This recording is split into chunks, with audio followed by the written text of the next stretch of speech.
کسی نے کہا کہ نماز با جماعت کی اہمیت بتائیے۔ روزے میں کوئی ٹی وی پروگرام نہیں دیکھ سکتے تو وہ کمپیوٹر پر گیم کھیل سکتے ہیں کیا؟ یا ٹی وی پر سپورٹس کھیل کے پروگرام دیکھ سکتے ہیں کیا؟ بہرحال دیکھیے، نماز با جماعت کا بہت زیادہ ثواب ہے۔ بلا کسی شرعی عذر کے جماعت سے چھوٹنے والوں کے تعلق سے نبی اکرم صلی اللہ علیہ وسلم بہت سخت وعیدیں فرمائی حدیث کے اندر، ٹھیک ہے۔ اور جو شخص بلا وجہ جماعت کو چھوڑتا ہے وہ 27 درجے ثواب کم پاتا ہے، یاد رکھیے، جماعت کے ثواب کے مقابلے میں۔ تو ہم بلا شرعی عذر کی جماعت نہ چھوڑیں اور اس کے بہت سارے ثواب آتے ہیں۔ اب رہا مسئلہ کہ رمضان میں ٹی وی کے بدلے کمپیوٹر گیمز کھیلنا، تو یہ تو ایسا ہی ہوا کہ بس رمضان میں روزہ رکھ لیا، ایک مشقت اور محنت ہم پہ ڈال دی گئی بوجھ، اب اس بوجھ میں ہم کچھ نہ کچھ ٹائم پاس تو کریں گے۔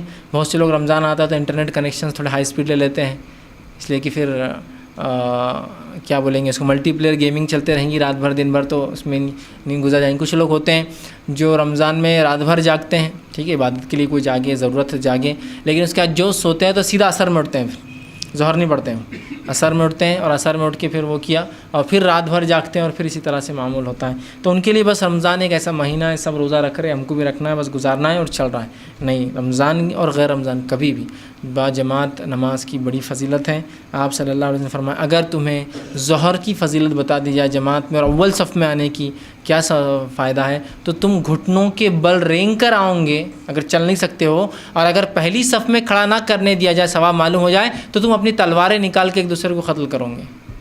اگر کسی کو بتا دیا ظہر کی نماز کا کیا ثواب ہے، پہلی جماعت رکعت میں پڑھنا، مطلب پہلی صف میں پڑھنا اور جماعت کے ساتھ پڑھنا، تو بیمار آدمی بھی ہو تو گھٹنے کے بل چل کے آئیں گا، اور ثواب معلوم ہو جائے تو مسجد میں تلواریں نکل جائیں گی کہ ممی کو پڑھنا ہے وہاں پہلی صف کے اندر، اتنا اجر ہے نا۔ اب کتنا ہو سکتا ہے اگر بتا دیا جائے تو ہم لڑ پڑے، مار دے تو کتنی، مطلب ثواب کتنا ہو سکتا ہے، ان لمیٹڈ ہو سکتا۔ تو بہرحال آپ خواہ مت چھوڑیے، اور رمضان کو بس ایک کوئی تو مہینہ جس کو گزارنا ہے، چاہے ٹی وی گیم کے ذریعے، کھیلوں کے ذریعے اور پروگرامز کے ذریعے، انٹرنیٹ کے یوز کے ذریعے، یہ اس کا یوز نہیں ہے۔ آپ یا تو جو معمول کے کام ہے وہ کرتے رہیے، اس سے کچھ زیادہ عبادت کر سکتے وہ کیجیے، لیکن اللہ کے لیے مت کیجیے کہ آپ اس طرح سے رمضان کو برباد کریں۔ ایٹ لیسٹ وہ آدمی جو اپنے حلال روزی کمانے میں اور اس میں لگائے، وہ تو بھی ایک اچھی کام میں شمار ہوگا بنسبت اس کے کہ رمضان میں روزے رکھ کے گیم کھیلے۔